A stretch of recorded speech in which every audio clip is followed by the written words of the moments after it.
Hello everyone, I'm citizen spokesman Eylon Levy. This is the daily briefing of the Israeli Citizen Spokesperson's Office. We are live on YouTube, Instagram and Twitter. Please start submitting your questions in the chat and we will get to them at the end. Today is day 261 of the October 7th war. Since October 7th, Israel has been fighting for its life against Iran and its proxy armies on 8 fronts. Gaza, the West Bank, Lebanon, Syria, Iraq, Yemen, Iran itself, and attacks on the Jewish diaspora.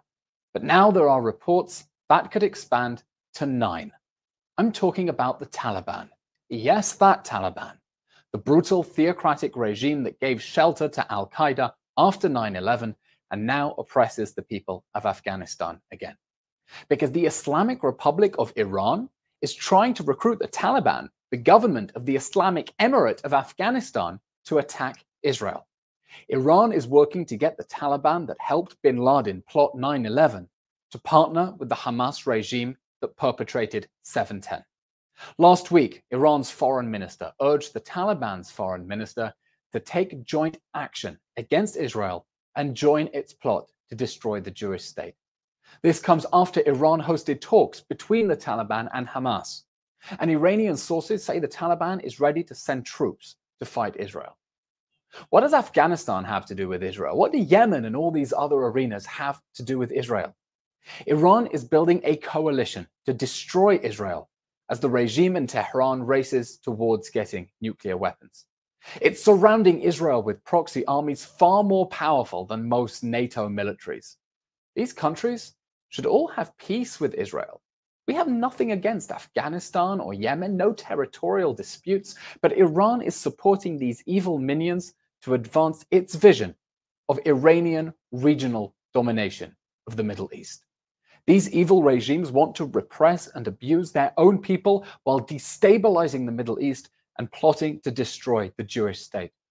Because the Iranian axis doesn't only hate Israel, it hates the West. Israel is on the front lines of the free world against the forces of barbarism. By standing up to the enemies of America and Europe, Israel is keeping them safe.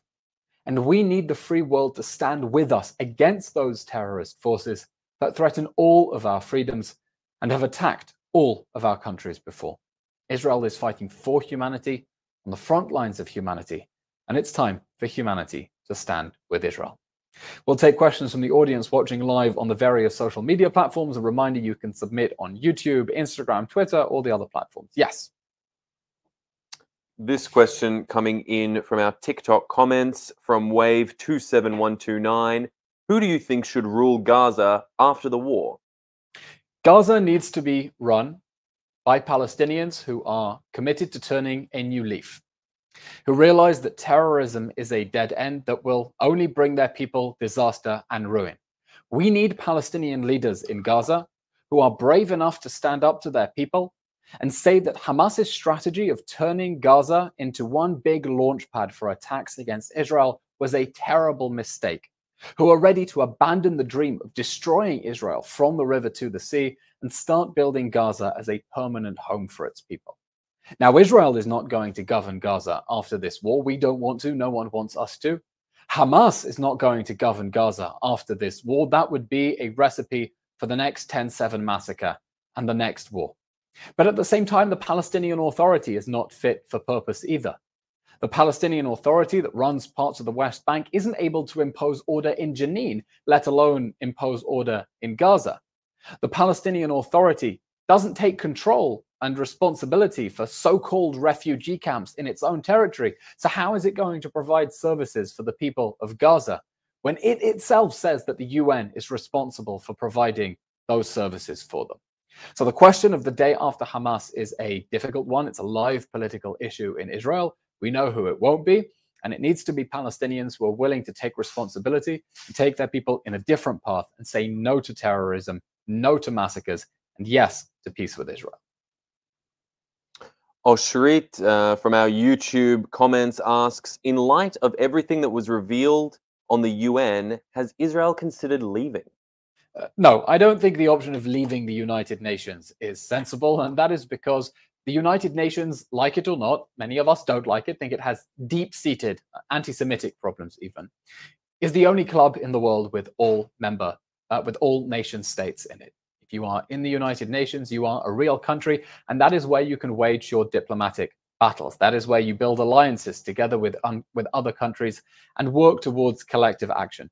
Israel will obviously not be the only sovereign state in the world that is not a member of the United Nations. It has deep problems, but being Israel, being a sovereign state, reclaiming independence means claiming our position in the family of nations and fighting from within. Doesn't mean sparing the UN any criticism, and we have to attack it very hard for the way that its officials have taken Hamas's side in this war, covered up its militarization of hospitals, allowed it to teach a violent curriculum to children inside Gaza, but you have to fight from the inside. You can't do it from the outside. Benji Lewis asks on our Instagram feed, is it safe to visit Israel this summer despite the Hezbollah threat? Come visit Israel. Come on solidarity missions. We need you here to help fill the gap where we don't have agricultural workers to help pick lemons and avocados. We need you here to pack sandwiches for displaced families and for soldiers and for victims of the massacres and the hostage families as well. We need all the help we can get. Now, day to day in Israel, I can say I have an amazing sense of personal security. And I know many women as well feel perfectly safe walking around central Tel Aviv, middle of the night, far more than they would in parts of London or New York or Paris. But that doesn't get around the fact that, yes, we are in a war zone.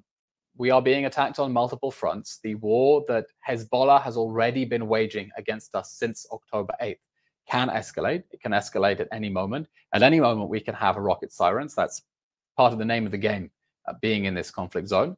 But I don't think that should tell people, do not come to Israel. Come, but exercise caution and know that if there is a rocket alert, you have, depending on where you are, up to a minute and a half to run for shelter. But just because we're being attacked, it doesn't mean you hide and run away. Come to Israel. The beaches are packed on weekends. People are living their lives. That's what it means to be Israeli. We don't hide. We don't cower. We live our lives to the full. When we have to fight for our lives, we fight. This question coming from our very own citizen spokesperson, Ashley Waxman-Bakshi, who writes, why does it feel like the whole world doesn't see what we see? Why has the UN become so biased?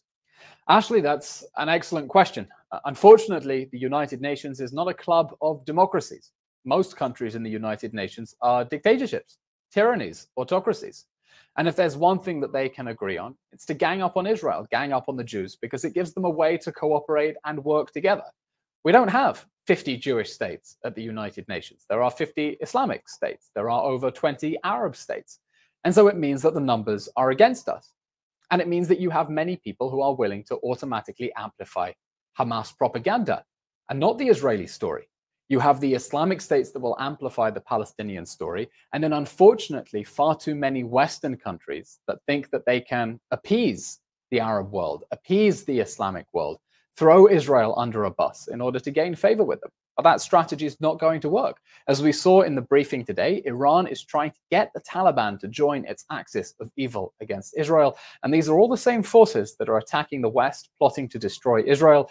And the world, the free world, the Western world has to understand Israel is its first line of defense against the barbaric terrorists who want to destroy the free world. And they have to stand with us, not because they're doing us a favor, not because we reflect their values, but because we are the front lines of their defense against the evil regimes that would gladly harm their citizens too. Next question coming to us from Tracy M from Australia, who writes, what happened October 7th for Hamas to get in en masse? How did the defense system fail so badly? Did anyone get sacked? That's an excellent question, Tracy, and it's a question that everyone in Israel has been asking since October 7th and will have to be answered by a commission of inquiry at the end of this war. That's what it means to be a sovereign state. We will have to learn lessons. And everyone from the Prime Minister downwards has said they will have to owe the public answers. And we expect that. We expect our leaders to give us answers and take responsibility for what happened. Israel fell into what we call the conception. We believed that Hamas was deterred. We knew that they were evil, anti-Semitic bastards who want to wage war against Israel, but we thought that we had convinced them that they would have to be crazy to attack Israel. And you know what? It turns out we were right. They did have to be crazy. They are crazy. Hamas is led by psychopaths. Hamas is led by pyromaniacs who are willing to make as many human sacrifices as necessary inside Gaza to advance their goal of destroying Israel. We thought we had defenses that would give us an early warning if they tried to approach the border fence. We didn't expect them to breach it at 30 different points. We didn't expect them to invade with 3,000 terrorists. We definitely didn't expect, let's talk about the elephant in the room, thousands of civilian reinforcements who joined the Nukhba fighters to engage in the acts of looting and raping and murdering and mass pillaging inside Israel. And the lesson that Israelis are going to take forward from October 7th is do not underestimate your enemies. That's the lesson of Jewish history. When evil people say they want to kill the Jews, you take them seriously. Do not belittle them. Do not underestimate them. Take them very seriously, because there are some very, very talented people in our enemy ranks. The tragedy is they try to use those talents for the purposes of evil, to try to destroy our country. But the lesson that Israelis will learn is don't underestimate your enemies, don't overestimate your defenses, remain vigilant, and know that when your back is against the wall, ultimately, you will have only yourselves to rely on. And our last question for today coming from Pete from YouTube, who writes, why does Israel not produce their own weapons that they need from the USA? Surely Israel has the capacity. Israel does have a booming defense industry. In fact, for the third year in a row, we saw Israel's defense exports breaking all records. I saw recently the Canadians said that they would bar defense sales to Israel. Well, they have more to be worried from the other direction, because Israel sells much more in defense equipment to Canada. Israel has learned that the hard way. When the Iron Dome system was under discussion, it didn't exist. It sounded like science fiction, the idea that you could blow a rocket out of the sky using another rocket. And Israel has had to innovate with defense technology that is keeping the rest of the world safe. But Israel doesn't have the ability to create en masse in such a small country all of the weapons we need. Think of the cutting edge weapons we need, like the F-35 fighter jet. Only a superpower the size of the United States can produce that, and that's why it's important that we have strong relations with the US. But definitely the tensions of recent weeks will be making many Israelis ask, in anticipation of the next war, assuming our enemies aren't going to leave us alone, even though all we want is peace, Israel will have to step up its own domestic production to secure our strategic independence in future rounds, so that we can stand up even if our allies have strategic disagreements with us. But those are things you have to plan for at least a decade in advance. You can't change them overnight. Okay, and that's all we have time for today. Thank you very much. As always, please follow us at 3 o'clock Israel time, 8 a.m. Eastern, the briefings of the Daily Citizen Spokesperson's office. We hope this is useful for you, knowing the information and the arguments you need to go out and fight for Israel and the Jewish people. Please send this along to at least one friend. Get them to follow us on all the social media platforms we're in. Please keep safe. Please keep fighting. Thank you.